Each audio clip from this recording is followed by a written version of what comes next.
Hi, I want to talk about zip codes today because depending on where you come from, you've been told that your zip code is going to determine your life, right? I was born in New York City, but I pretty much lived in the Bronx my whole like schooling, so like my elementary, middle school, and high school life. And because of that, I feel like I got so much media around how people from the Bronx insert every negative thing you can talk about, right? Or how poor people are and how disenfranchised people and how marginalized people from the Bronx are. So I knew different just because I'm like, no, I'm gonna go places, right? But at the same time, like that's it's still in the back of your mind of just like, oh, people don't, expect much from me. And also when you're living it, you're looking around you and you're seeing people struggling and whatnot, right? But what I kind of want to share here is like your zip code does not define you. Okay. Like, really and truly. Like, there are a ton of studies that will tell you that your zip code determines your future. And for all intents and purposes, like my zip code coming from the Bronx, there's a ton of working class people, but also a ton of violence. And I could have easily become a stat where it's like I'm a teenage mother, I got caught up in drugs. And for a long time, the world's narrative of the Bronx shaped how people saw me. Even so much so, like in college, like literally the second or third day of school, my roommate was like, "Have you ever been shot?" I'm like, "Girl, what do you? No, no, I'd like no, right?" But today I want to talk about how the narrative of the world does not have to like be your narrative. Your zip code doesn't define you. Like your strategy does. Like you define you, right? And some proof points of this is like when you think about the Bronx, like you think about Cardi B, and Cardi B is so Bronx, so Bronx. Or you think about Cardi B and you see how being her authentic self, she has gone so far. You think about someone like Kwame, I want to say Onawache, I don't want to say his name wrong, but he um he has one of the best restaurants in New York. He has a restaurant in DC. James B. Like he's all over this. There's not a single when you think culinary, when you think food, good food, you think of him and you think of his work and his restaurants started from the Bronx. When you think of Kerry Washington from the Bronx. Wes Moore is technically not from the Bronx, but he did live in the Bronx for a bit. So I'm gonna like add him into the story. When you think about Sonia Sotomayor, Supreme Court Justice, right? These are all people from the Bronx. And I actually love reading specifically, as I mentioned, Wes Moore, he talks about living in the Bronx. I love reading his books. Like I'm like, yeah, I've walked those same streets, done those same things. My favorite book was Kwame's book because, like, literally and truly, I'm like, yeah, this is my life. Like, I see exactly what you're talking about, right? Sonia, similar high school. So I say all this to say, yeah, sometimes your zip code, your whatever has these negative connotations around them, but you don't have to make them yours, right? Um, wherever you come from, wherever you are right now is not where you need to end up or where you have to end up, right? It's really up to you, right? To like do better. Like the most important skill I've learned is to separate other people's perceptions of me from my own potential.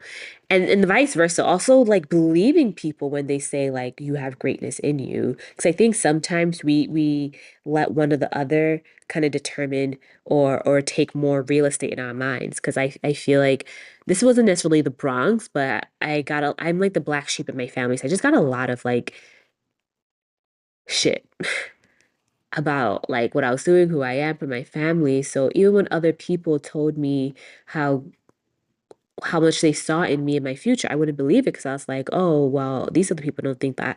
And it's weird as an adult.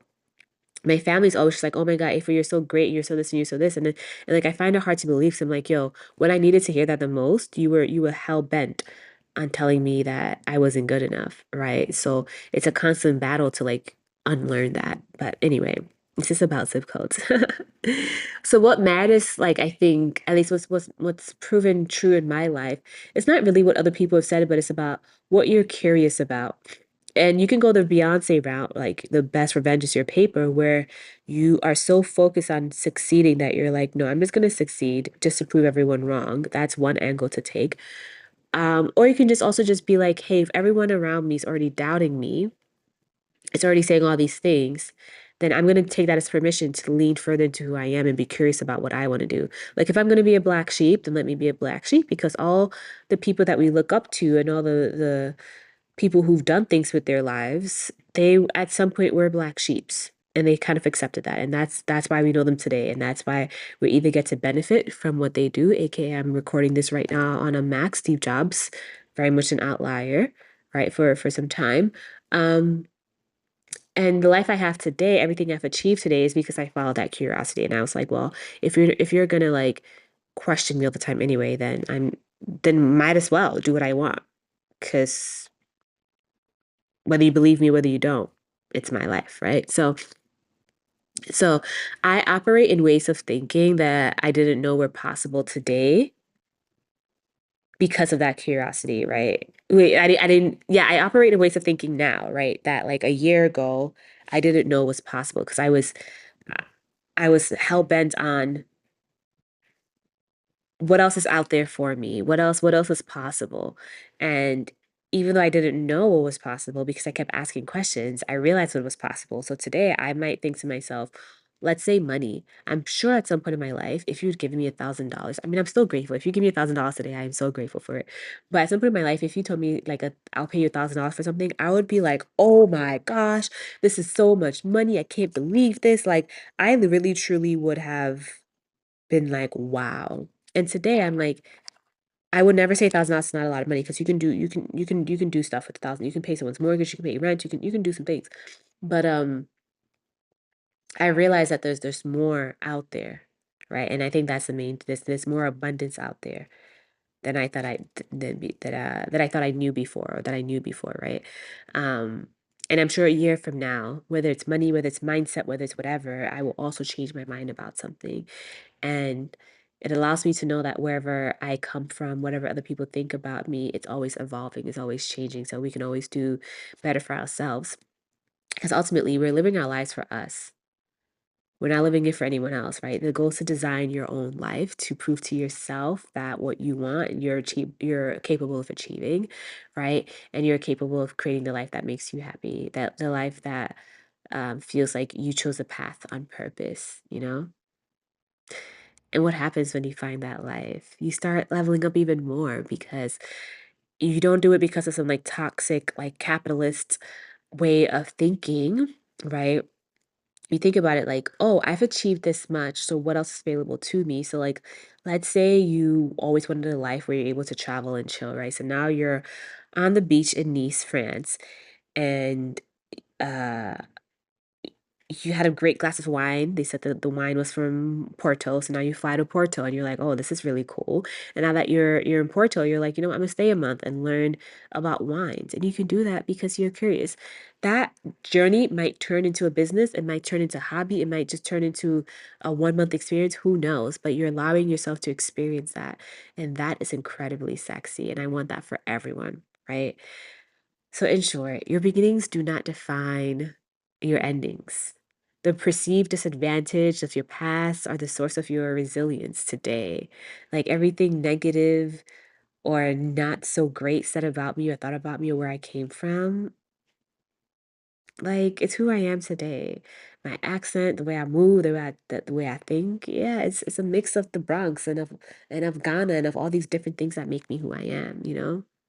So your job and my job really is to live our lives as best as we can. And as long as I'm posting on this channel, as long as I'm able to speak, I will always talk about and support people and coach people and cheerlead people and give people the tools and the permission to write your own story because you deserve. So, if you weren't limited by the narrative that you've been given, what path would you choose next? Leave a comment below. I want to know.